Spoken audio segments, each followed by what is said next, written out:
One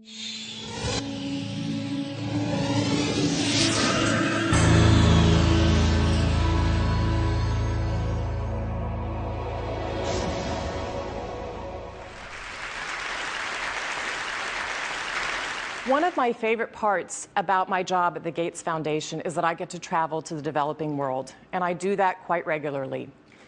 And when I meet the mothers in so many of these remote places, I'm really struck by the things that we have in common. They want what we want for our children, and that is for their children to grow up successful, to be healthy, and have a successful life.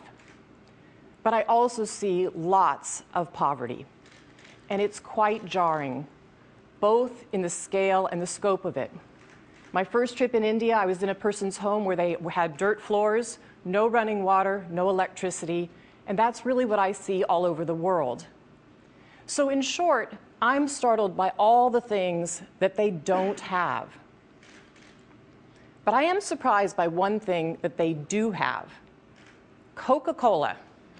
Coke is everywhere. In fact, when I travel in the developing world, Coke feels ubiquitous. And so when I come back from these trips and I'm thinking about development and I'm flying home and I'm thinking, well, we're trying to deliver condoms to people or vaccinations, you know, Coke's success kind of stops and makes you wonder, how is it that they can get Coke to these far-flung places? And if they can do that, why can't governments and NGOs do the same thing? And I'm not the first person to ask this question, but I think as a community, we still have a lot to learn. It's staggering if you think about Coca-Cola. They sell 1.5 billion servings every single day. That's like every man, woman, and child on the planet having a serving of Coke every week. So why does this matter? Well, if we're going to speed up the progress and go even faster on the set of Millennium Development Goals that we've set as a world, we need to learn from the innovators.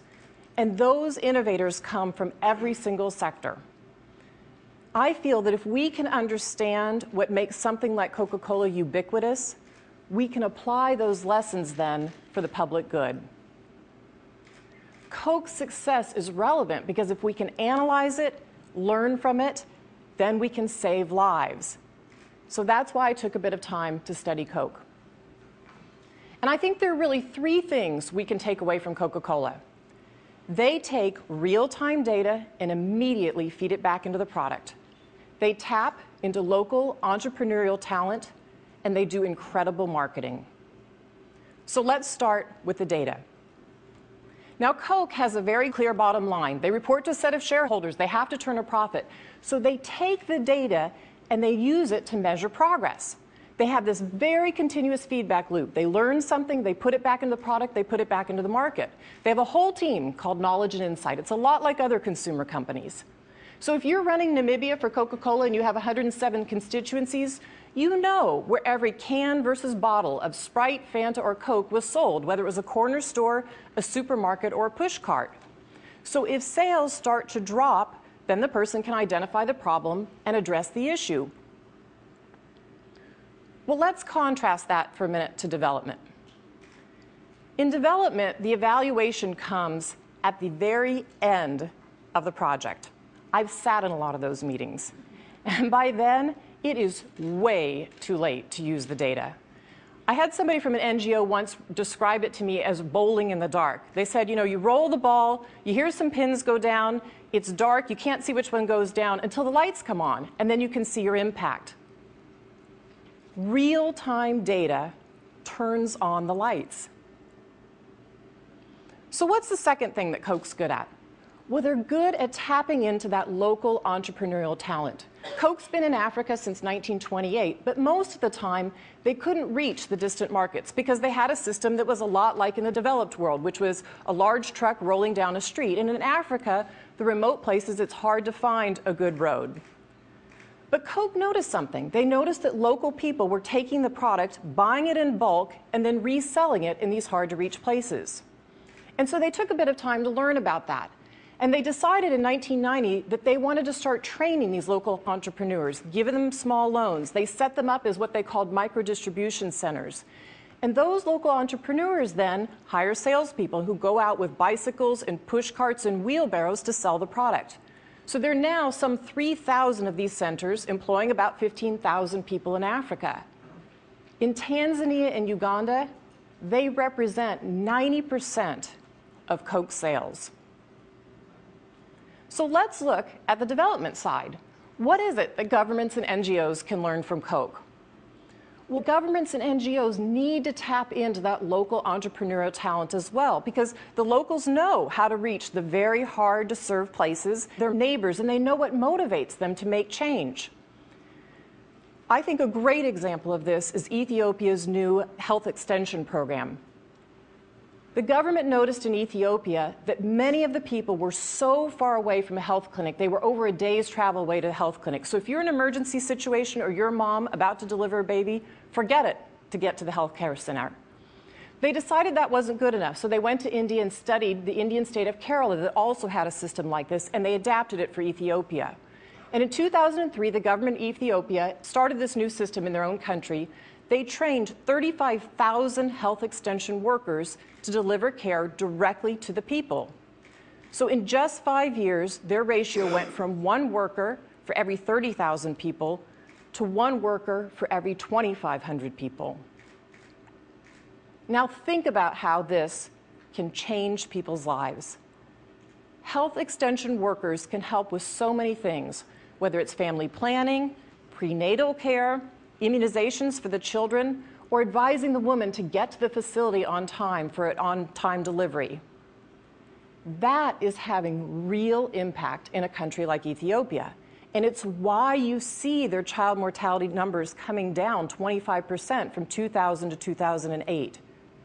In Ethiopia, there are hundreds of thousands of children living because of this health extension worker program.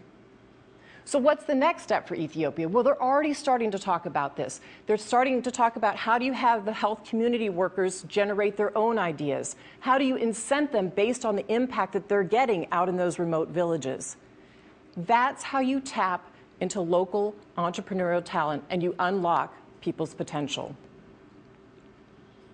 Now, the third component of Coke's success is marketing. Ultimately, Coke's success depends on one crucial fact, and that is that people want a Coca Cola. Now, the reason these micro-entrepreneurs can sell or make a profit is they have to sell every single bottle in their pushcart or their wheelbarrow. So they rely on Coca Cola in terms of its marketing. And what's the secret to their marketing? Well, it's aspirational. It associates that product with the kind of life that people want to live. So even though it's a global company, they take a very local approach. Coke's global campaign slogan is open happiness, but they localize it. And they don't just guess what makes people happy. They go to places like Latin America and they realize that happiness there is associated with family life. And in South Africa, they associate happiness with Sariti, or community respect. Now that played itself out in the World Cup campaign. Let's listen to this song that Coke created for it, Wavin' Flag by a Somali hip-hop artist.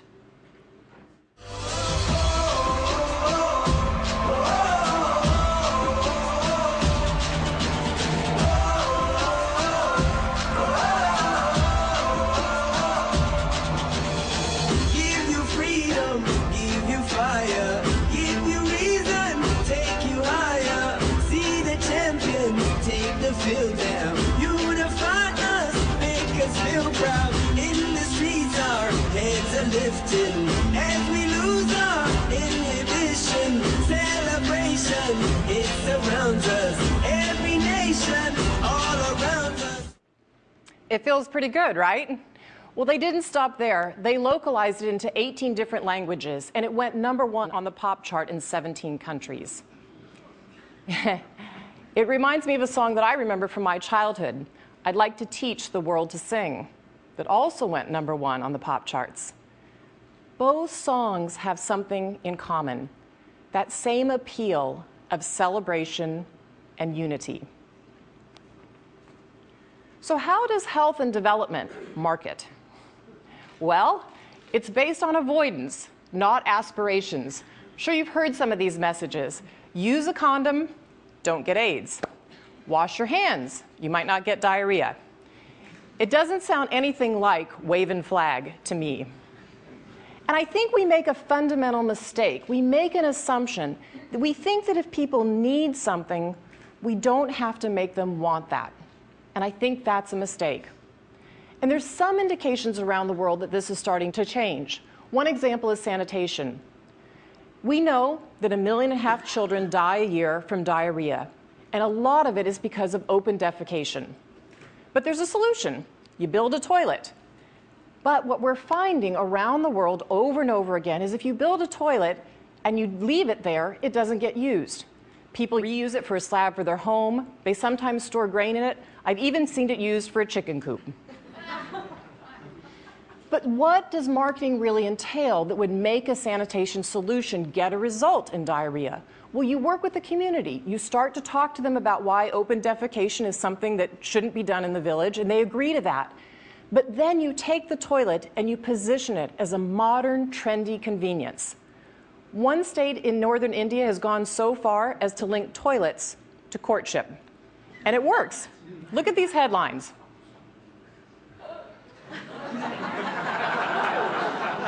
I'm not kidding. Women are refusing to marry men without toilets. No loo, no I do. Now, it's not just a funny headline. It's innovative. It's an innovative marketing campaign. But more importantly, it saves lives.